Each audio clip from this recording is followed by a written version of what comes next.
So good morning, everyone. It's our great pleasure to welcome everyone to our fifth event in the last several months, fifth UCAB Fireside online chat that is dedicated to Ukrainian agricultural sector and Europe, the European integration path of Ukrainian agricultural sector. My name is Nazar Bobitsky. I am director of Brussels EU office of UCAB, Ukrainian Agribusiness Club. UCAB is one of the oldest and largest Ukrainian agricultural associations that bring together farmers and agricultural enterprises from all branches of the sector. And today we will be talking about a topic that increasingly is filling headlines both among experts, but also in general media and in general discussion. Ukraine's accession to the EU and Ukrainian agricultural sector. So our headline, our title of the event is a bit provocative. We immediately shed light on all the anxieties that surround the topic, whether the Ukrainian agriculture will flood European markets with cheap and questionable quality food products, whether it will bankrupt the EU budget and create conflicts. So it's a little bit provocative, but behind that is our very honest attempt, together with leading experts, European experts in the area of agricultural economics, agricultural European policy, to look deeper into this pretty complex topic and to seize all the shades of light that will accompany us as the process of Ukrainian agricultural sector integration to the EU will take years. I think this is pretty obvious, and much will change from the time that the process has started. So I have a very great pleasure to introduce our distinguished panelists today. Together with us are Markian Dmitrasevich, Deputy Minister of Agrarian Policy and Food of Ukraine for European integration. We also have Professor Thomas Herzfeld, Head of Department of Agricultural Policy, Leibniz Institute for Agriculture and Transformation Economies. We also have Professor Alan Matthews, the Department of Economics, Trinity College Dublin. And last but not the very least, Dr. Alex Lisica, founder and president of UCAB. So I'm very pleased to kick off the discussion by passing the floor to Markian Dmitrasevich, Deputy Minister, and I invite him to make an opening remark by responding to a seemingly easy question. Markian, do you think that Ukrainian agricultural sector will just ruin the EU agriculture policies and all the delicate frameworks that has been erected in the course of the decades, or rather we should look from a positive side in terms of long-term benefits to the European agriculture, food security, and let's say the welfare of wider European consumer market? Please, the floor is yours. We would be grateful if you could brush a few, let's say, introducing points from the point of view of Ukrainian government. Thank you. Thank you, Nazar, for the floor. So once again, good morning to all the esteemed participants of today's discussion. For me personally, it's a privilege to be a part of today's event, and I want to extend my heartfelt appreciation to UCAB for their active support in fostering dialogue between farmers, their associations, and scientists of Ukraine and the EU, especially during these challenging times. I'm eager to share several key points that, in my view, should be helpful for today's discussion. So first, Ukraine's integration into the EU, particularly in the agricultural sphere, is a fundamental aspect of our shared vision in both Ukraine and the EU. This is rather a civilizational choice and a matter of Europe's collective security, rather than merely an economic issue or agricultural trade. It's heartening to see that the majority share this viewpoint.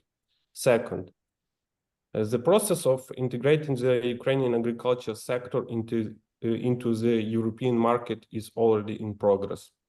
Free trade, discussions, sometimes emotions, and collective problem solving are integral to this process. We have started official negotiations for Ukraine's accession to the EU, and expediting this process is a priority for the government of Ukraine, especially in the agriculture chapters 11, 12, and 13.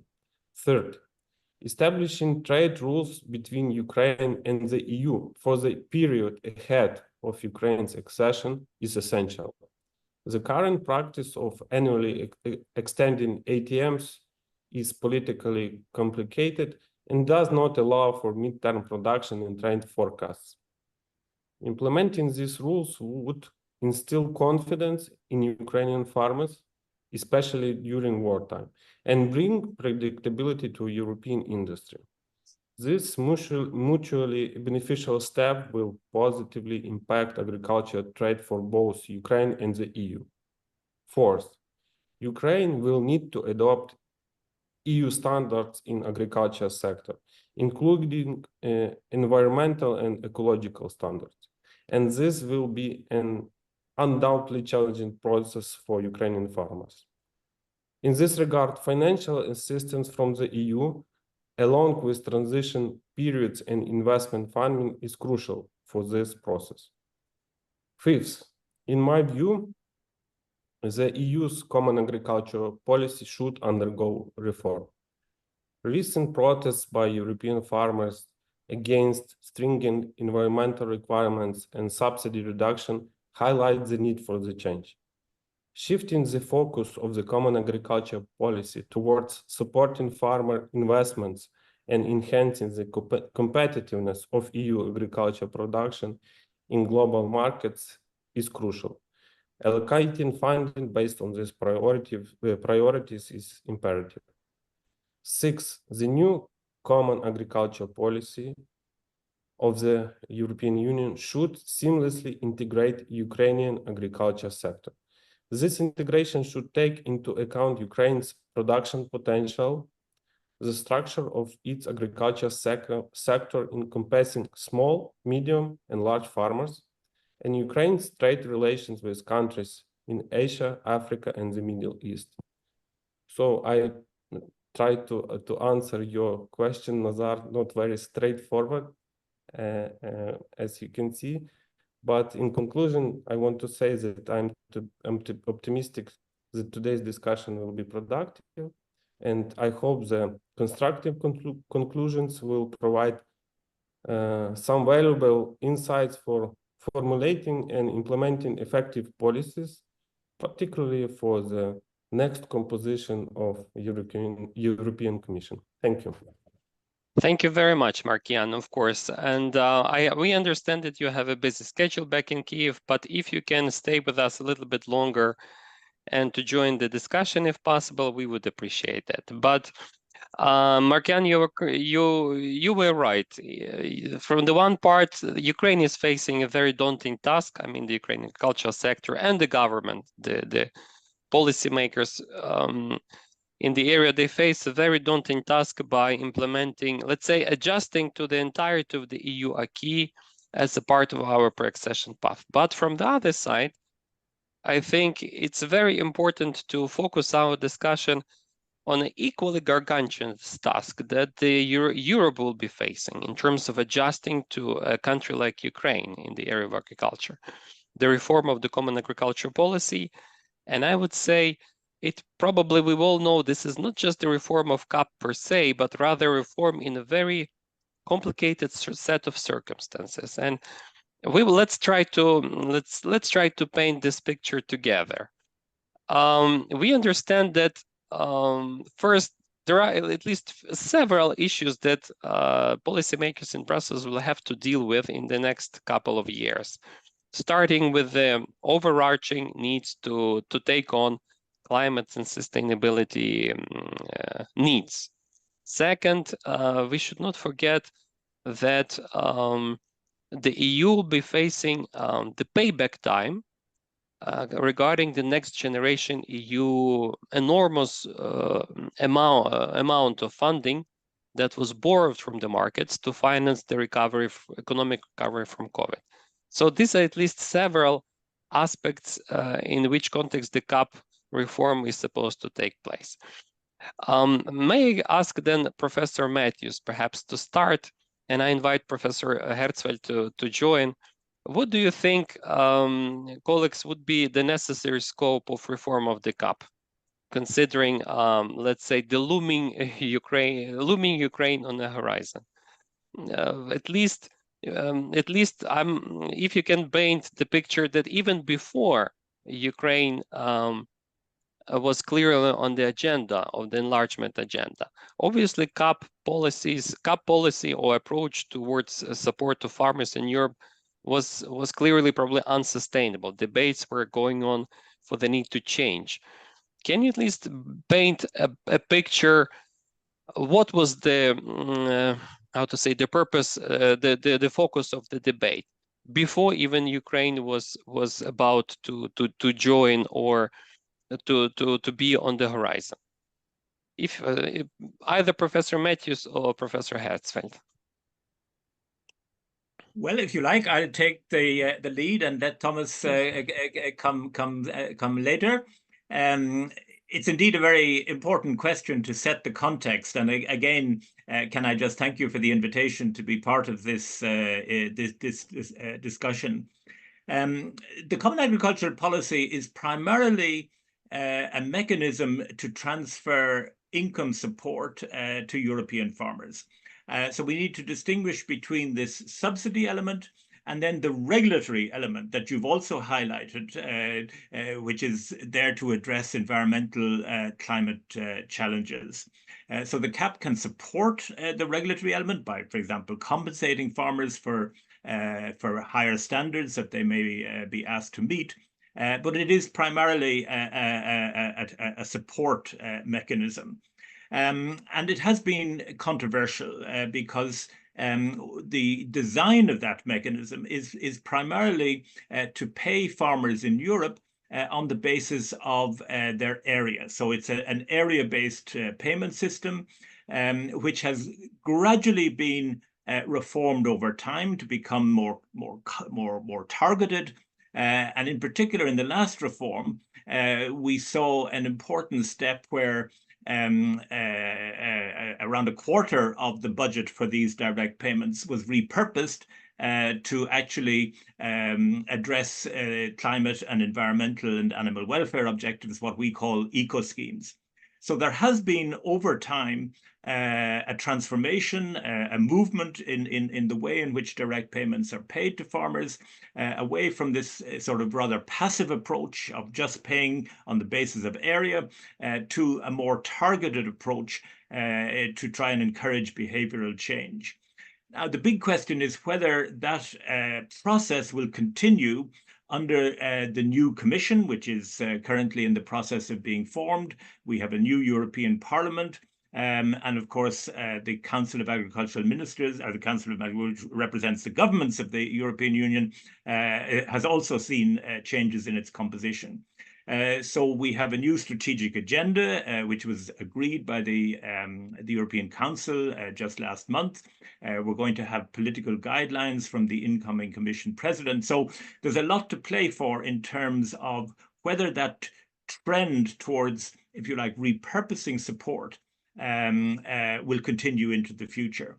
There's also issues to do with, as I say, in terms of targeting, whether we should try to focus more on smaller farmers rather than on, if you like, paying to even also the larger farmers. And that's been a perennial debate. We know that the distribution of these direct payments is quite skewed, and that's because the ownership of land and the management of land is quite skewed in the European Union, even before Ukraine were to become a member. So the Commission on a number of occasions has proposed to member states and the European Parliament that we should limit payments, to cap payments to larger holdings. But that has always been resisted. And even in the current CAP, it's a largely voluntary process. But that, again, is probably something that will be on the table. But I'm sure Thomas would like to add a number of comments to that. Thank you. Yeah, thank you very much. And also would like to thank for the invitation. I can continue. I want to continue highlighting that in particular, not only in Germany, but also in other countries, we have seen this pressure in the agriculture sector. Despite this huge support from the European Commission, farmers, or at least a large part of this farming population, is not satisfied, is complaining about declining prices at the moment compared to the year 2022, increasing environmental standards, constraints. If you look at the situation in the Netherlands, where there's enormous pressure on livestock, dairy farming, and other challenges ahead. So there is this tension between this, yes, still big amount of money coming from the European Commission, and this public perception, farmers receive a lot of money, but still they are not happy and they are not satisfied. And here I see another, besides all these better targeting of subsidies and better targeting of support and more efficient support, another challenge in the European Union to get a sort of rebalancing the public perception, what is the real situation in agriculture, and also the, I would not say curbing, but to some extent getting this unrest in the farming population integrated in the regular political debates still. Maybe for the moment, I leave this as a challenge.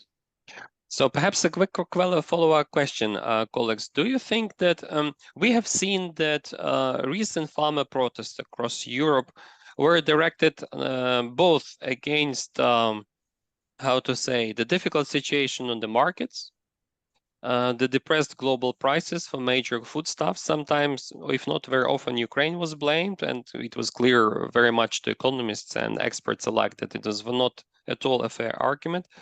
But a lot of blame was directed to the eco-scheme approach of the European Commission, whereby the Commission really tried to use a very timid attempt to try to reform the CAP, the current CAP system, towards more greener policies.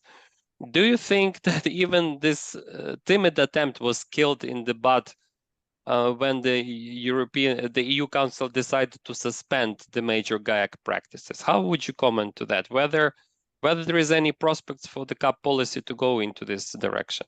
If you comment. Well, maybe just to take up your question, Nazar, just a small point that there are two separate instruments under the CAP, which in fact, three instruments under the CAP, which are focused on encouraging farmers to address environmental, climate and animal welfare practices. So you have the eco schemes, which is a voluntary scheme for farmers. They can enroll in these schemes if they wish.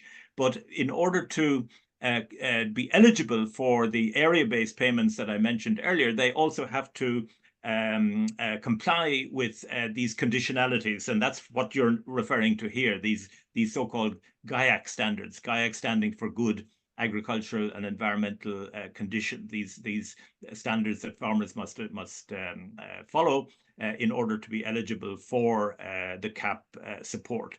And as you are absolutely right, that in the last reform, these standards were somewhat increased. Farmers were asked to do more, but at the same time, the CAP budget was actually left more or less unchanged in nominal terms, which, given that we've seen quite high inflation in recent years, there's been a significant cut in real terms.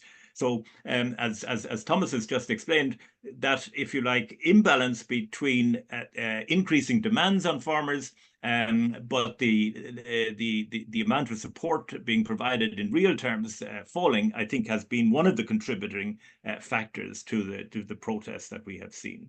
And it's exactly this point, whether that tension is, how that tension will be resolved in the coming political cycle is still up for grabs, if you like. In other words, will we continue as many of us feel is necessary, that we do need to see a change in farming practices. We do have water quality and quantity problems. We do have greenhouse gas emissions, which must be reduced. We do have soil degradation, soil erosion problems. We do have the loss of biodiversity. So all of those issues are still on the table. They're not going away, and they must be addressed. But the question is relaxing some of the demands that we make on farmers, or the other option, of course, is to maintain the demands, but to provide additional support, and that brings us into the whole question of the budget, which may be available for the coming CAP. Thank you. We will then turn to the let's say to the direct estimated impact of Ukraine's accession on the CAP budget a bit later. But now we understand that with or without Ukraine, the CAP policy was facing, let's say, difficult questions. First, the whole plethora of issues related to sustainability towards deteriorating environmental situation. And second, of course, the strains on the global markets affecting European farmers. Whether Ukraine is to blame for the Ukrainian agricultural sector is to blame, because obviously the process of accession will continue for years, but the European farmers were claiming that they have been hit already now.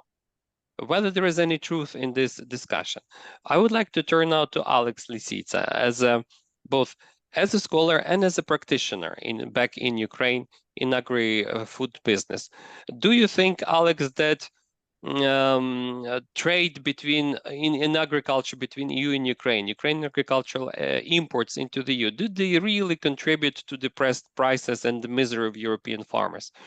At least as far as we talk about the really very managed trade in agri-food products that has been flowing under the EU trade preferences for Ukraine.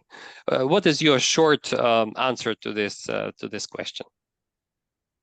Thank you, Nazar. Good morning, everybody. There is no short answer for such difficult questions, because it's a very complex question. And I do agree with Matthew, who said in the beginning that, that the support of European farmers began with income support. And that's what and that was actually the main idea behind the European agriculture policy. And I think many of the discussions are very emotionally driven right now in the European Union, and we should come back to the main question: does the agriculture policy of European Union really guarantee the income support for the next 20-25 years for the European farmers or not? And that's exactly the discussions we have had a few weeks ago during the YAMO forum in Halle an der Saale. And the representatives of the European Association of the Landowners, she said that, they have estimated that to guarantee the income for the families, European farmers should have about 50 hectares in operation in a primary agriculture. And that means, like, we do speak, for example, about Polish farmers. They have an average 11 hectares in operation or in ownership.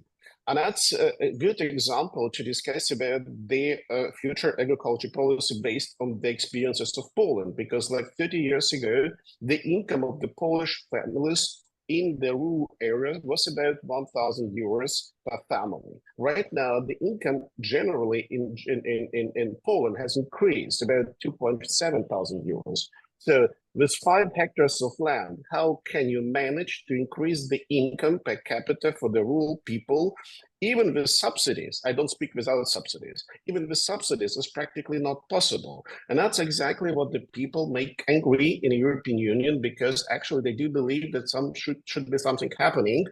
And instead of something happening to increase the income, the farmers get another one, Green Deal rules. And that's what they makes everything more complicated. And the one hand, can Ukraine, with discussion potential European membership, and that makes everything even more complex. So I do strongly believe that not Ukraine is a problem for the European farmers. For the European farmers, they are completely different problems. And one of the problems is the current agriculture policy, which should be changed. And in which direction, I don't know. That's probably the question to the researchers, to the policy makers in European Union. But for me, it's more or less clear. Ukraine is going to become the member of the European Union. The question is only when. We should right now start not emotional-driven discussions, but professionally, scientifically proved discussions about potential pluses and minuses and how can we avoid that. And that's exactly the topic what we have chosen today. And that actually was topic raised by Joe Sweden a few weeks ago, again in at the AMO Institute in Halle and the Saale. He said such kind of discussions 25 years ago, they were exactly in the European Union, then Czech Republic, Poland, and other countries became the members of European Union. And all three questions raised in the title of the discussions today was answered by researchers with clear no. And that, I think that should be done also in the case of Ukraine. We should turn to the reality. We should discuss all three questions. What can be the scenario 1, 2, 3 for the markets, for the farmers, for the rural areas in the case when Ukraine will become the member? I don't believe that it will be the problem for the European Union. I'm pretty sure about that. Thank you, Alex. Then we have to switch. Then we have to go into the specifics and to look how to look at the different scenarios how Ukraine's agriculture sector integration may affect the CAP budget. In simple terms, how much it will cost and whether the different scenarios and different figures are correct and true to the extent we can estimate them. We know already about a couple of studies that try to look at the issue, either by Jacques Delors Center in Germany. They estimated of the additional costs for the CAP budget after Ukraine accession for CAP would be approximately 7.6 billion per year. There are even higher estimates of tens, if not hundreds of billions per year from the internal study commissioned by the EU Council. But the most important point is, first, EU has a rich past experience with enlargements, where the agriculture was also a bone of contention, and it was resolved.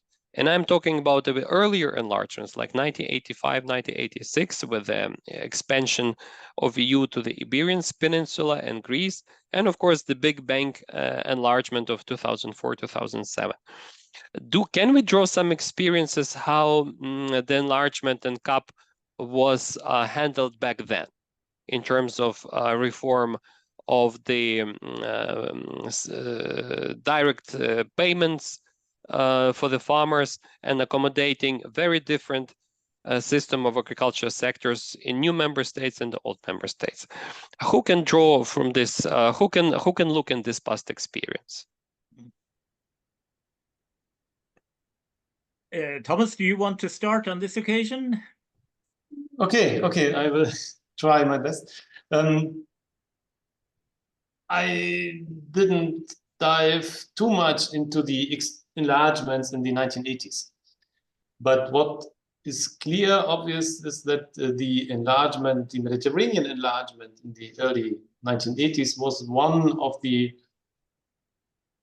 incentivizing moments for the establishment of cohesion policies and structural policies, and more structured structural policies, and also the second pillar. So this increasing heterogeneity in terms of regions, in terms of income levels, but also in terms of agricultural structures, had an effect on policies at the European level. At that time, there was obviously not so many budgetary constraints. The European Commission could just spend more money on new measures and add new measures. If you look at the enlargement in the mid-90s and also 2004 following years, I think here one important reform was the decoupling, in order to limit the increase in budgetary costs. The direct payments were not only due to enlargement, but also to other reasons, decoupled and therefore easier to predict for the future and to negotiate also with the new member states the further increases in direct payments.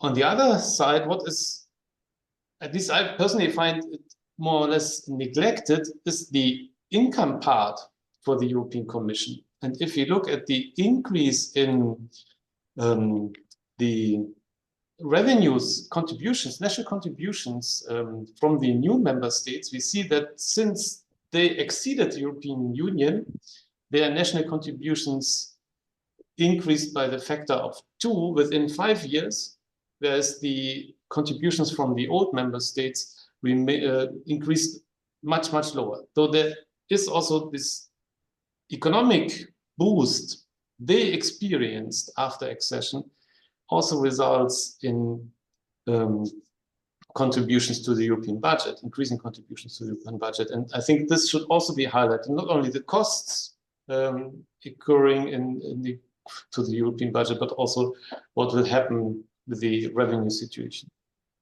But maybe, Ellen, you have additional points to add. Well, I think the question of what we learned from the preceding enlargements is a really interesting one, because what we see is that actually the rules have changed on each occasion. If you go back to the Iberian enlargement, Nazar, you mentioned that, and in particular Spain, because Spain was the big entrant at that time. And in a sense, the parallels with Ukraine are really quite striking, because back in the mid-80s, Spain had about 30% of its population in agriculture. It was seen as relatively low price and low productivity in Mediterranean products. So we're talking about fruits and vegetables, wine and olive oil. And there was a huge concern at the time, particularly amongst producers in France and Italy of these products, that Spanish accession would outcompete and create economic difficulties for them. So very similar arguments as what we hear regarding Ukrainian accession at the present time. And what we observe in terms of the accession negotiations was quite a hard deal was struck at the time. Spain had to accept that, for example, the phasing in of support for olive oil would be significantly delayed. In terms of fruits and vegetables, it had to accept that its exports to the rest of the European Union, even though it was a member, would continue to be subject to the reference price system, which effectively ensured a minimum import price into the neighboring countries. So already you see, if you like, exceptional rules being made in order to accommodate what was seen as a competitive threat at the time. And then if we come to the more recent enlargement, the Central and Eastern European enlargement, 2004, 2007, again, we see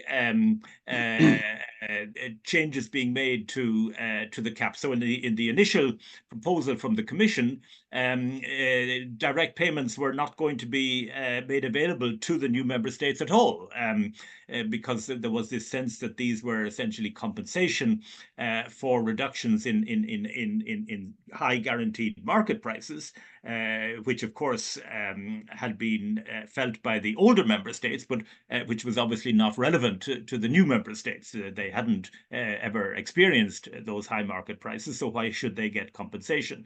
But of course, that was resisted at the time by the applicant countries who felt that this was now a standard part of the cap. And then what we observe, as we all know, is agreement that these direct payments would be phased in over a 10-year period, so they wouldn't become available to farmers in the new member states immediately. So what we observe, I guess, looking at these preceding enlargements is sort of, I don't know whether I would call them ad hoc, but certainly the rules made up as we went along a little bit in terms of how the accession process was managed.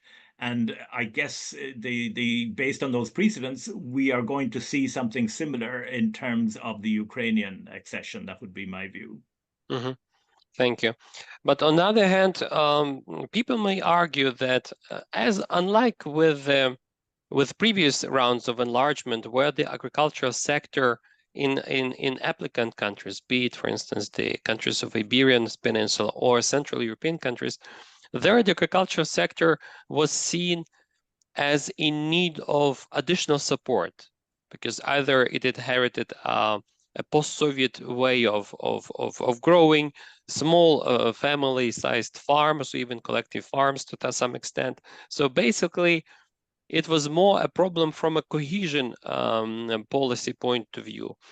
On the other hand, we hear arguments that unlike anything the EU has seen before, the accession in Ukraine poses a completely different agenda, that EU will face a large-scale agricultural sector with relatively much more advanced and efficient ways of farming, and at the same time a very diverse agricultural sector where large agricultural enterprises managing land plots of owners with hundreds if not thousands of hectares, they border with smaller size farmers who would also very much contribute to the country's economic well-being and security. The idea is how to deal with this issue, because the EU will face probably interrelated set of challenges. One is a risk of absolute increase of CAP budget, whereby many countries in the EU who were net donors will become net contributors. Political and social, it's always very often unacceptable. Second, a certain principle of equality or equity between older member states and the new entrants like Ukraine, in terms of access to income support, in terms of a redistribution of this income between larger and smaller agricultural operators. And last but not least, of course, is efficiency of the new policy. What we know is that the EU has a number of tweaks in its arsenal, a number of tools how to try to change the systems on the go. It's either absolute caps on direct payments for depending on farm size, or maybe a focus on small and medium, or micro farmers, or perhaps focus on rural development.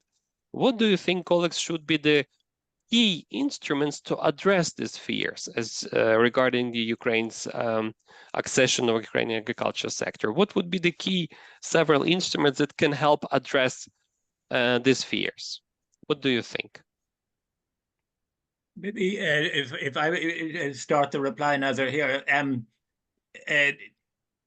mean, if we take the current set of rules, there are two important issues to bear in mind. One is we know that the direct payments, they account for between 70–75% of the overall CAP budget. So I'm going to concentrate on those. And we know that basically these payments are allocated to member states based on their land area, to summarize it briefly. So the larger the area, the more money that you receive. And because of the way in which the rules were tweaked at the last accession, the actual amounts per hectare paid to the applicant countries at the time were actually much lower than what the older member states, farmers in the older member states, were receiving. So over the last two CAP reforms, there has been a continuing debate about what we refer to as external convergence. So the idea that payments per hectare in the newer member states should be brought up to the European average. And that process has been underway, but still not fully completed. And I would expect it to continue to be an issue in the coming negotiations on the future CAP. But if we take that that there are these payments that are allocated on this rule, if you like, the number of hectares that you have in your country, then there's a separate issue about how those payments are distributed within the country, and that's where this capping comes in. So the two issues for Ukraine are, one is, would we continue with the allocation mechanism? In other words, would we see Ukraine as receiving payments from the CAP budget related to its agricultural area?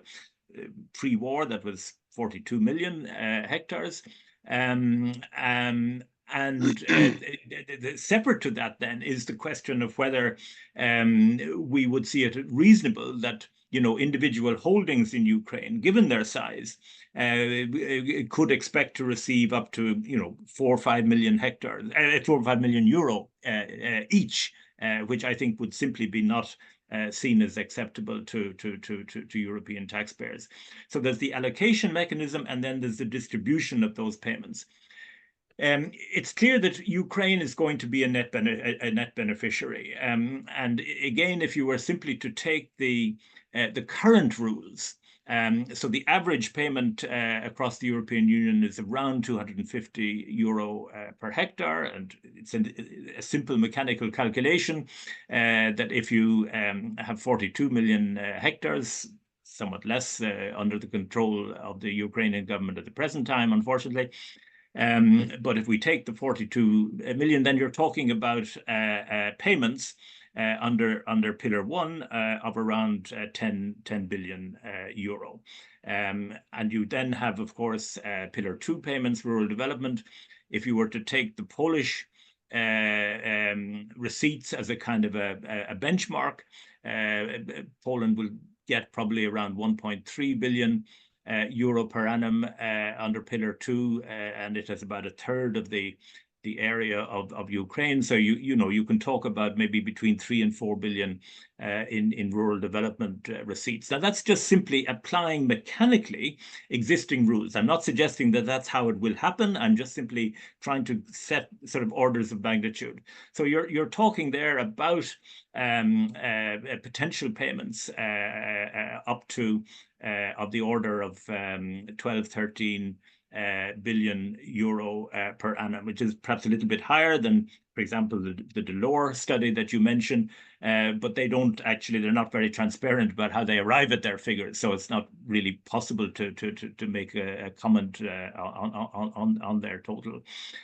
Of course, Ukraine and indeed the other applicant countries at the present time in the Western Balkans already receive support under the instrument for pre-accession. So that's not going to be a net increase in receipts. And Thomas also rightly points out to the fact that there will also be some revenue accruing from the new member states. So it's important to net out those factors. But, you know, simply on the basis of that mechanical calculation, it's clear that Ukraine will be a significant net beneficiary if those rules were applied. To me, however, and I'd really be interested in Alex's view on this, to me, much of these debates around the CAP are based on this sort of just for tour principle. Member states are determined to hold on to what they see as significant income transfers. For me, in the Ukrainian case, we are talking about a country which is suffering under the most horrible war at this present time. There is going to be huge reconstruction costs. I've seen estimates from the IMF World Bank of, you know, up to 480 billion just from the damage that has occurred to date. Ukraine is going to be a huge recipient of flows. We see the Ukraine facility already agreed in the European Union, you know, which although it's both grants and loans, but you know it transfers around 12.5 billion euro per annum over its period. So whether Ukraine will insist that it should be eligible for these payments, given that your large farms don't need them, that's absolutely clear. You don't need direct payments to be viable in any economic way. Given that you're going to be in receipt of huge inflows of funds simply for reconstruction, for demining, for recovery from the war, and given that, you know, access to the union market is by far the most important objective rather than receipt of payments. And given that we have seen in the previous enlargements that the rules around payments have been adjusted. So my question to Alex would be, how important is receiving direct payments to Ukraine relative to the other objectives of accession? And would it be something that you would be prepared to compromise on in the negotiations? Yes, Alex, over to you. And if I may quickly complement, you know very well the structure of Ukrainian agriculture sector, in all its richness, from larger enterprises to smaller farmers that have been tilling the land personally for at least last 30 years. What do you think should be the optimal approach of the future EU CAP towards European Ukraine, in terms of also not only efficiency and also financial strength, but also perhaps social justice, because eventually this is something that needs to be sold to the local population back in Ukraine by the politicians. Question to me or question to yes, to you, Alex, if you may. And okay, Mr. I've got a lot of questions right now, so let's start with the answer. Yeah, thank you, Alan, for question. The Ukrainian agriculture before the war, during the war, and after the war, they are completely different agricultures, I would say. And that's exactly what we should understand. Before the war, many in Europe think that we have had oligarch-driven large mega farm companies, etc., etc. Before the war, we have had only 100 companies in Ukraine, 42 million hectares of land, which have had controlled about 10,000 hectares of land, more than 10,000 hectares of land, only 100 companies.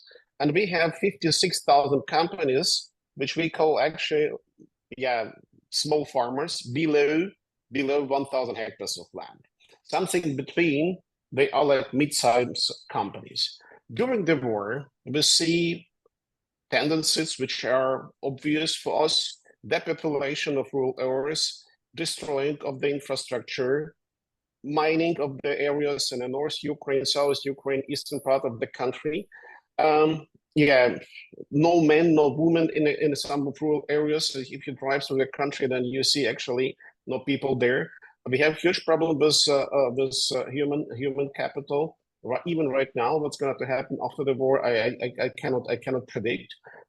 So that means the agriculture after the war, or post-war agriculture, will I think look completely different what we have in mind right now. That will be agriculture that will be probably driven by IT solutions, by digitalization. I don't believe that we will get involved some kind of migration, because we do talk right now about migration policy, especially for agriculture in Ukraine, but I don't believe in that, honestly said, because of a lot of tensions, even in the country about potential newcomers to Ukraine. So I think, fortunately or unfortunately, the tendency of in a post-war agriculture in Ukraine will be to even larger number of farms, which will have more than 10,000 hectares under control. That's for me more or less clear tendency. The second tendency is that a lot of companies looking right now for the opportunities to invest into their processing.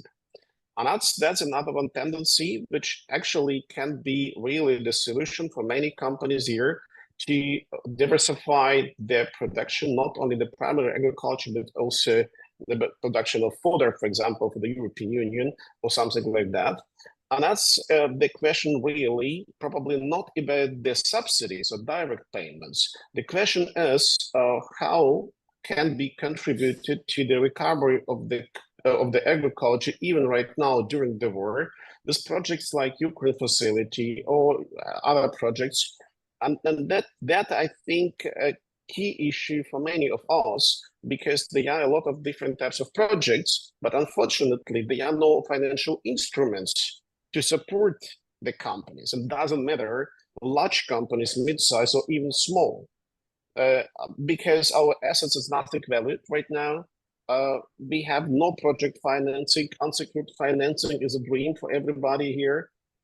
They are actually, I would say, all the small and medium-sized companies, they are not bankable in the country. And if I do speak about the requirements of European Union to get kind of income subsidies, that will be even worse. We have seen experiences in Baltic states. We have experiences in Bulgaria, Romania. I think even if the direct payments will be foreseen for the budget of the next year, 90% of Ukrainian farmers will be not able actually to get them. So, and I think that's a long way. And I try to avoid such kind of discussions like, are you ready to compromise with European Union to avoid kind of support for the direct payments or something like that? We have a very long way ahead. And I'm concentrating right now on the issues which is doing, and we do support very much the Ukrainian Ministry of Agriculture. They've done actually a great job in terms of sub-screening of all the documents, and I hope that they will continue to do that. I think we have to learn a lot about the Green Deal. I do believe that will work in Europe, and we have also to touch that. And I think we should not concentrate right now on the direct payments in Ukraine. We will receive them or not? I have no idea. And actually, I do believe that in our case, even right now during the war, we should actually concentrate how to survive really as a company, as a person, as a family. And then after the war, we can discuss issues, what's going to happen with payments or not payments. In order to survive right now, we have we actually need kind of preferences like trade preferences with Europe. We need some kind of support in terms of Ukraine facility, where the majority of the money goes to the budget and not to the private sector, is acceptable. So we should think what can be done with 8 billion euros, which are going to be invested in the private business in our next 5-7 years. And that's another one issue that we're going to discuss with unsecured loans or something, private equity funds. I don't know about, but honestly, I do not try even to go deeply into the details with kind of compromises with European Union about the income support for the Ukrainian farmers, because we have no idea how the agriculture will look like. If I may quickly follow up to what you have said, Alex, I think I picked one important, let's say, message in what you have said, is that the current Ukrainian agriculture sector, systemically weakened by war, and particularly as we talk about the frontline regions, would really need a completely different setup of agricultural support, at least from Europe, than we know today conventionally exists in the form of CAP policies, be it Pillar 1 or Pillar 2 for the same matter. From your experience, what do you think should still be the key elements of the CAP support for Ukraine that would really make a difference, not for a particular type of agricultural enterprise, but rather to strengthen the sector as a whole? And we are talking about not only in terms of agricultural economics, but we are talking also about in terms of social situation, rural development, and very specific issues typical for future post-war Ukraine. How would you single out at least several areas where you think CAP support first would be really relevant economically, and second would be really relevant socially? What do you think? I think we got a little bit in the discussion between European Union and Ukraine. We forgot that there are other global players around the world, like Brazil, like Russia, and we are not only trying to do something better for markets or for people, etc., or for farmers. I think we should our next steps, we should also think what can be the role of the European Union, including Ukraine, on the global markets. Unfortunately, Ukraine has problems right now with access to the global markets. We do lose control about special markets, like, for example, globally about wheat. We do produce over the last 3 years less wheat than we have done in 21, and our next years will be the same tendency.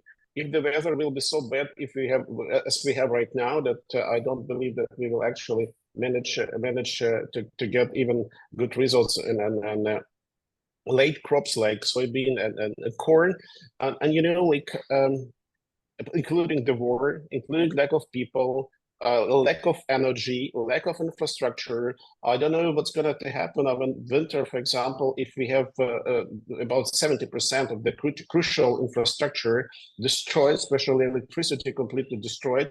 I don't know how we're going to export our products when, for example, all the majority of the trains are equipped with electricity, etc., etc. So we should think about the very simple stuff right now, and concentrate on supporting Ukraine right now with a potential membership of Europe in the European Union, and that can be in 10 years, can be in 15 years, etc. But I think the whole discussion should be focusing European Union, including Ukraine. It doesn't matter in which form. What we can do together to improve the situation on the global markets in terms of increasing production, profitability, etc., etc. And I think such kind of discussions are missed over the last years. All right, then let's move to the issue of the topic of agri-trade. I think already seeing questions from our audience that again, the issue of imports from Ukraine, being as Ukraine was deprived from its access to its traditional markets in the global south, were bringing havoc on the European market. Is this the whole picture, colleagues? Do you really agree that Ukrainian agriculture imports were the primary reason for deteriorating market situation for cereals, for vegetable oils, for sugar, maybe for poultry in the European Union, or it was rather, let's say, a symptom, not a cause, considering the global price outlook? And then my second part of the question would encourage you to look beyond what happened in 2022 to 2023 in terms of market fluctuations, price fluctuations on the European market. Do you consider that Ukrainian agricultural imports will continue to be a destabilizing factor, or whether there is a potential of synergies between the Ukrainian agricultural commodities coming in, and the European agri-food processing industries? Professor Herzfeld, Professor Matthews, what do you think? The larger pan-European agriculture economics, if Ukraine is to be included. Should I start this time? Please, please. Yeah, to your first question, so we observe also global grain prices, for instance, declining since their peak in mid-2022. So I believe that in general, there are several factors affecting the global price development and also the price development within the European Union countries. Colleagues from IAMO analyzed this price transmission between different ports, and they show, of course, there are changes in the pattern and mechanisms behind price formation, looking at the Danube transportation and also the solidarity lane and other ways to export Ukrainian grain via ships. But it's extremely difficult to link these changes in price transmission to the global change in prices, or change in prices in Poland and Hungary and Germany, for instance. So I would say that there are many factors, and the most driving factor is the general global development on the markets. But regarding the destabilizing question, I would like to highlight once again, or maybe to highlight, we haven't discussed about this at the moment, the heterogeneity within the Ukrainian agriculture sector. Yeah, we often look only on grains, on sunflower seeds, on soya, and maybe poultry, but we do not look at dairy products, beef production, and so forth. And there, the Ukrainian subsector in livestock is still much less developed than it has been in the past, pre-transition phase. And it's also totally, or to a large extent, differently organized compared to the arable crops we often focus at. And here I see the potential or the risk that we have a very diverging pattern, that the Ukrainian agriculture sector might benefit from an increased market access for arable crops, but might maybe suffer from increased competition for dairy products and beef and other products which are mainly produced by households, rural households, and that there the sector will have much more difficulties to develop.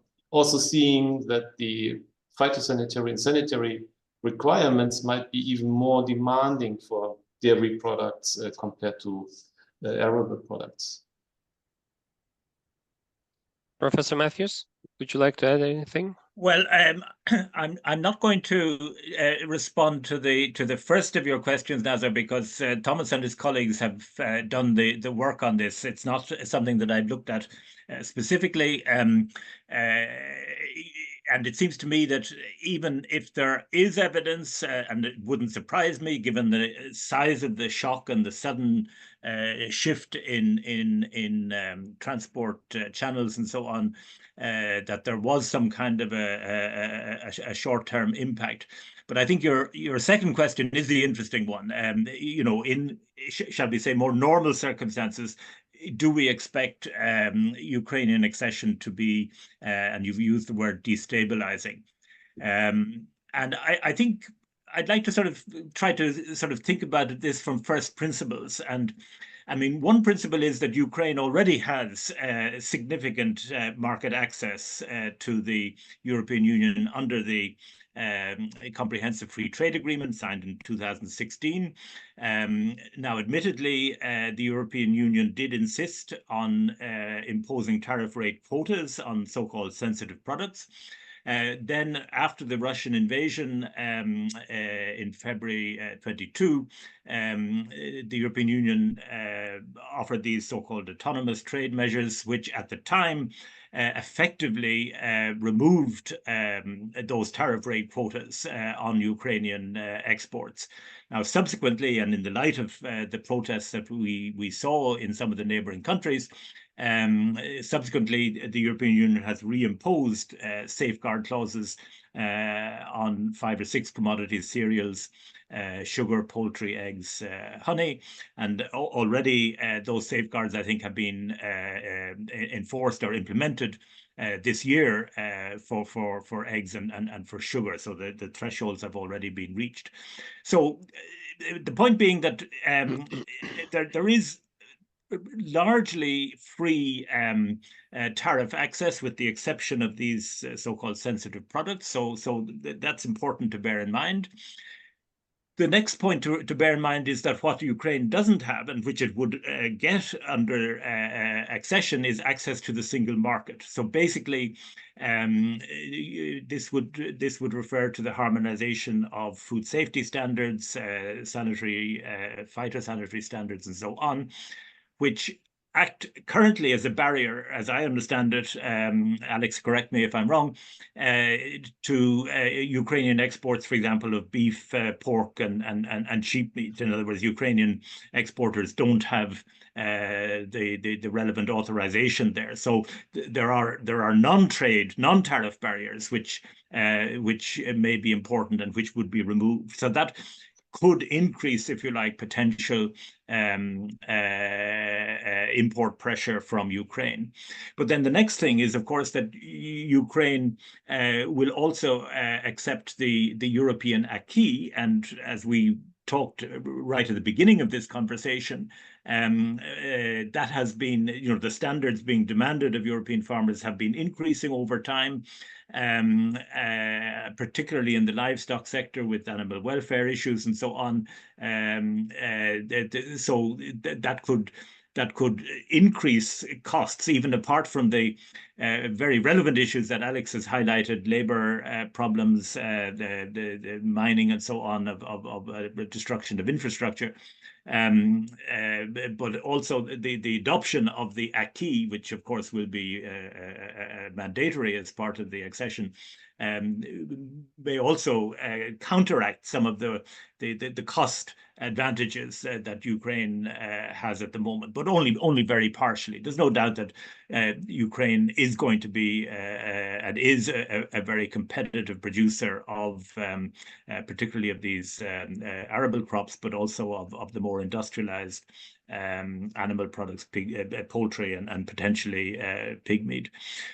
So, I think there will be an adjustment issue, and I would want to look on this on a commodity by commodity basis. And what seems to me important is, first of all, to separate out those commodities where essentially we compete on what I would call export parity, and those that we compete on import parity. So in other words, export parity means those commodities where the European Union is also an exporter, and therefore world prices are prevalent, and wheat would be an example. And it's hard to me to see that in the longer term, I'm not talking about any temporary disruptions, and Alex has made the point, Ukraine's exports, hopefully after the war, will again, like European exports of wheat, will be targeted towards the world market. And it's hard for me to see why there should be a particular competitive downward pressure there. We're both exporting this commodity to the world market. But there are, of course, these commodities where we do have protection in Europe, obviously beef, sugar, eggs, poultry, where the European market price is higher than the world market price. And therefore, that could be attractive for Ukrainian exports to enter the European market, and that could be additional competition. The other issue, of course, is that some of these commodities are inputs into agricultural production. So they're not simply competing, they're actually complementary. And we know for feed grains, for vegetable proteins, the European Union is already a significant net importer from third countries, including Ukraine at the present time, but also other countries.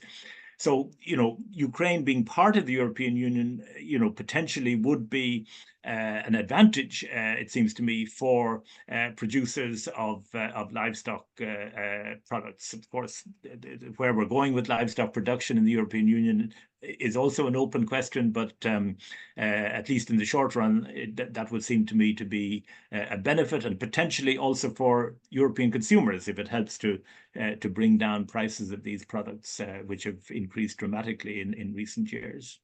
Mm-hmm. Thank you, Professor Matthews. Alex, would you like to add? Yeah, thank you, Nazar. If we discuss about the trade between Ukraine and European Union, especially ATM and the FCA, etc., we forget, we really talk about the big stuff like chicken, like grains, like corn, I don't know. But if you look at the discussions recently led by our friends from Poland, for example, we go a little bit deeply, and we discuss about some topics like honey or berries or apples or I don't know what, and sugar including. And if you look on the numbers of such products, like, for example, honey, how many tons Ukraine has exported to the European Union, that we have decreased the number of tons exported to European Union over the last 2 years, about 40%. Instead of Ukraine exports to European Union China. But European Union decides actually that we don't like it, and we don't like to have it from Ukraine as a sensitive product, etc., etc. The same story is also with berries. Ukraine has increased the production of berries over the last years and export to the European Union, but does not mean that Ukraine is the largest exporter of berries to the European Union. It's Serbia, which is also not the member of European Union. So probably we should, if we like to have Ukraine in the European Union, should we not discuss about some kind of instrument which will help Ukrainian farmers if we don't talk about oligarchs? We talk about small farmers producing berries. And the same story is with sugar, Alan. You know, European Union imports about 5 million tons of sugar from around the world, Brazil, Cuba, etc. And Ukraine exports less than 10% to European Union. And that's a kind of sensitive product for European Union, for Ukraine. Why from Ukraine and not from Brazil? And there is a list of such questions, unfortunately not answered yet, but hopefully that will be. And I do believe that together, European Union and Ukraine will be stronger in many markets and many positions. And that's I'm pretty sure about that. Yeah, I do agree with Alan that we have bad positions right now in animal production, with exception of chicken and eggs. Yeah, dairy is a very bad. Beef is practically just few farms professionally clear. There is a need for their reforms, not only on the farm side but also on the governmental issues. And if you look again on their turning back, Nazar, to your question, that should be done first. I think first we should really adapt all the legislation from European Union to the Ukrainian realities as soon as possible. There should be no compromises. We should just copy paste one-to-one in many cases and say, okay, we are willing to go to the European Union. We accept everything what they do, and we need actually to transform our agriculture due to the requirements of the European Union as soon as possible. That's exactly what I do expect from our government of the next years, and I hope that will be done also, because that would be the platform for the other transformations on the farm side. Thank you. Thank you. Thank you, Professor Halsfeld. Would you like to add anything at this point? No, I think both colleagues raised very important, relevant issues. Thank you. Thank you, colleagues. I think, unfortunately, we are running out of time of our webinar. And let me try to make some preliminary conclusions for our debate. I think we had a very varied discussion today. We really tried to touch over very different topics related to integration of Ukrainian agriculture into the EU. We touched upon potential CAP reform. I think we still do not have any consensus of how this CAP reform would look like. Obviously, perhaps also because we are mindful that in the end of the day, it will be a political process. It will be, how to say, a process of mutual political compromise between old member states, new member states, and the newest member states, including Ukraine, also considering that Ukraine has its own very tragic special circumstances that have to be taken into account. We also had a very, how to say, lively discussion about the impact of Ukrainian agricultural sector on EU market, agriculture market as a whole. While the sensitivities are clear regarding particular commodity products, also clear is the potential, the synergies.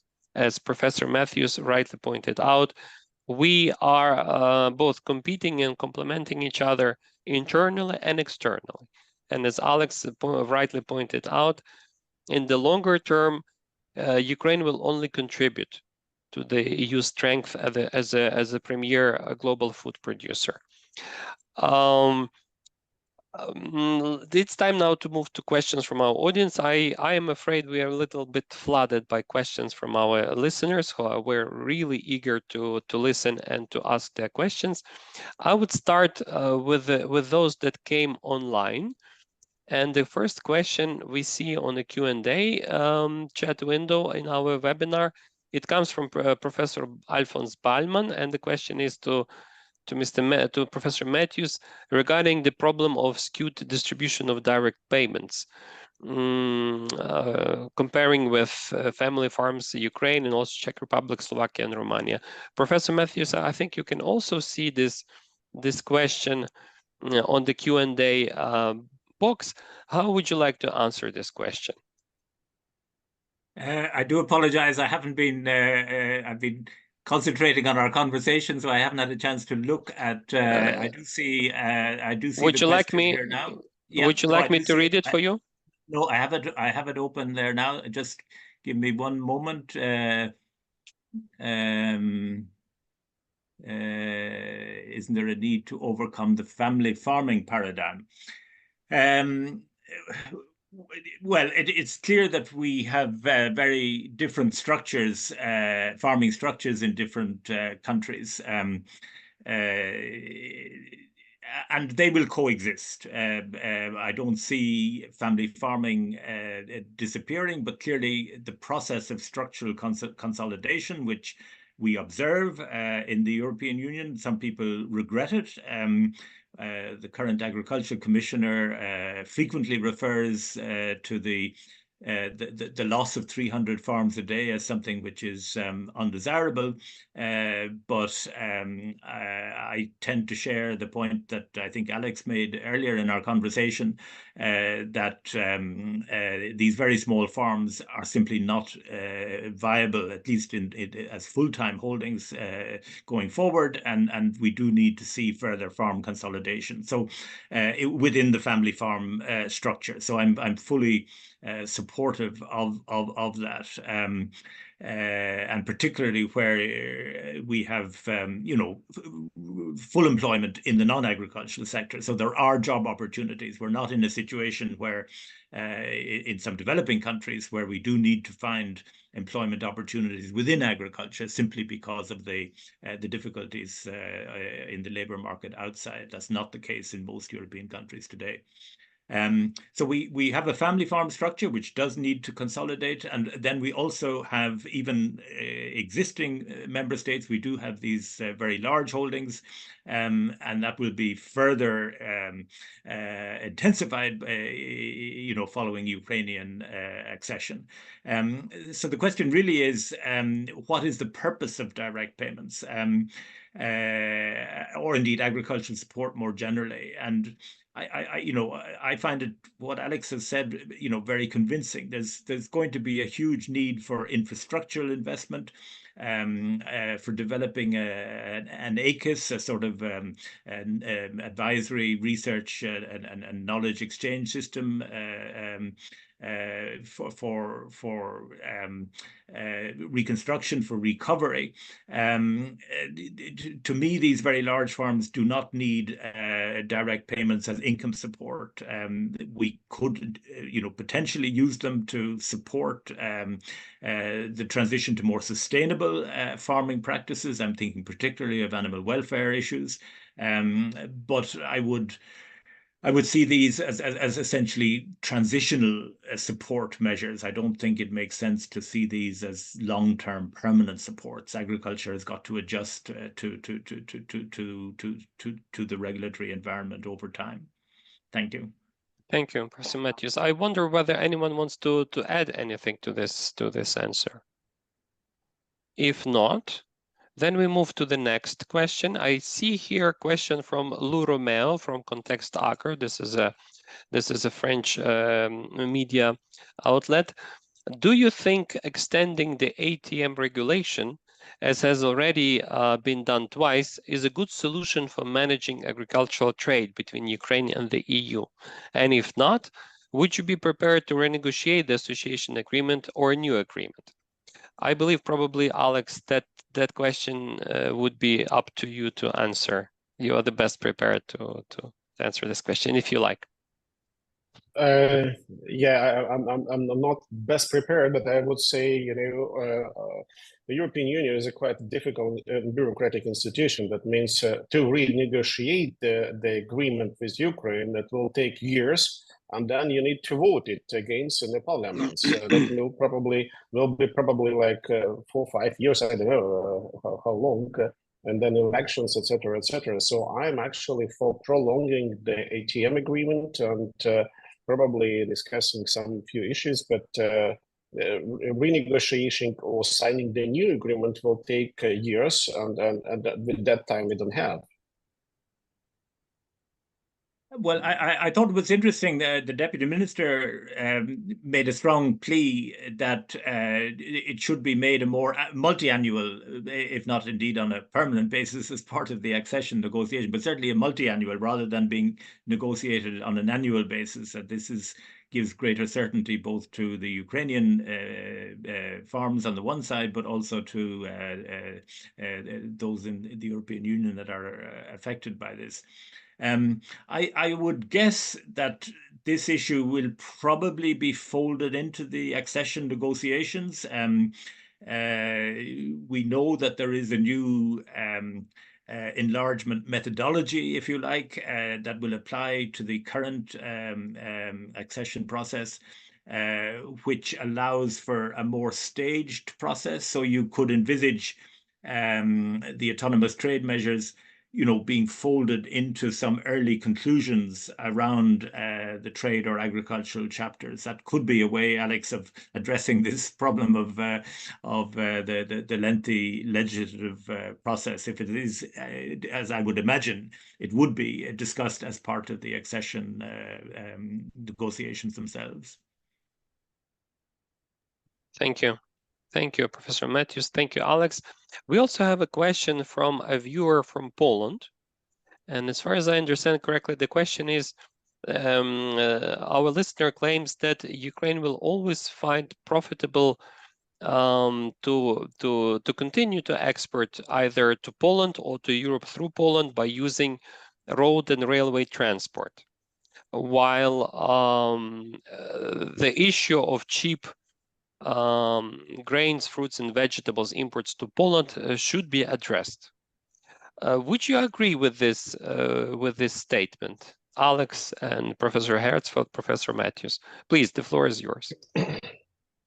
I mean, even right now, it doesn't make any sense for us to export stuff like grains or oilseeds via Poland, because economically it makes no sense. Just one example.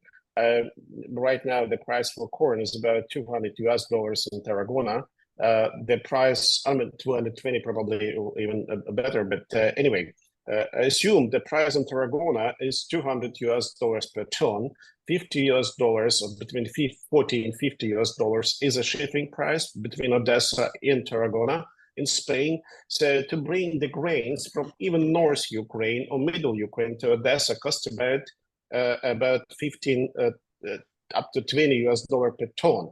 So imagine right now we go via Poland. So from Middle Ukraine to Polish border, it will cost me about $70. So 3 times higher prices for logistics than to Odessa. And then from Poland, I need actually to muster everything and get new trains, which is also quite difficult, and bring somewhere to Germany, to Hamburg, or to another one city that will cost me additionally $50. So it makes no sense. Economically makes no sense. So finally, and it takes time, etc., etc. So I think for grains, oilseeds, etc., that will be definitely not the way. For products, of course, like fruits and vegetables, yes, but also Poland unfortunately became so unpredictable as a transit country for Ukrainian products that another one European country, Romania, has taken practically a responsibility for the majority of the Ukrainian transits and has developed a huge infrastructure across the border between Ukraine and Romania. So I think our Polish friends should be not afraid that there will be not that much export or transit via Poland to other countries. And another one issue, I think that just to remember, 2 factors where Ukraine was competitive on the global market or European market where before the war, the land and their labor, their capital, like in forms of loans, etc., was much more expensive because of the risks. So what's going to happen after the war? Definitely, land market introduced 3 years ago will lead to the increased prices for the leasing, but also for the buying of land over the next years, what we do observe right now. So the competitive advantage having cheap land will be not anywhere occurred in Ukraine. and I've talked about labor. So the labor that will be the issue. So you need to invest more in the labor, or you need to invest more in digitalization. So that's the choice between. So I think Ukraine will have not that many competitive advantages after the war, including exception of the rules of European Union. So we should be very careful about that. May I just briefly add to this? So I think it's always important to remember how market economies function. Yeah, and market economies are basically demand-driven. So as soon as some markets offer higher prices for Ukrainian products, if markets function according to textbook, then they will shift those products to those markets which are more profitable. Though I don't see, if infrastructure works nicely, if price information systems work properly, and other conditions are improved compared to the current situation, I would not expect a dumping competition on Polish or other bordering markets, but yeah, that product flows will adjust in a more or less quick way. Thank you. Thank you, Professor Hetzel. So I think on this pretty realistic note, we are concluding our discussion today. We have used up our time. And I would like to thank again, on behalf of UCAB, to our very distinguished panelists, Professor Thomas Herzfeld and Professor Alan Matthews, as well as UCAB founder and president, Dr. Alex Lisica. I think we had a pretty substantial, intensive discussion that, and as a result, probably our audience, our viewers will have many more questions and answers. But as I have said in the beginning, we hope these new questions will be more informed, will be more focused, and would really contribute to the better understanding of what Ukrainian agriculture sector is and what it isn't. So I thank you for your time. I remind again that today we had a fifth online fireside chat organized by Ukrainian Agribusiness Club, UCAB. My name is Nazar Babitsky. I am the director of UCAB EU office in Brussels. And please follow us on social media and also on the YouTube channel, where the recording of this debate will be preserved. Once again, thank you very much for your time, for your dedication, and for your interesting contributions.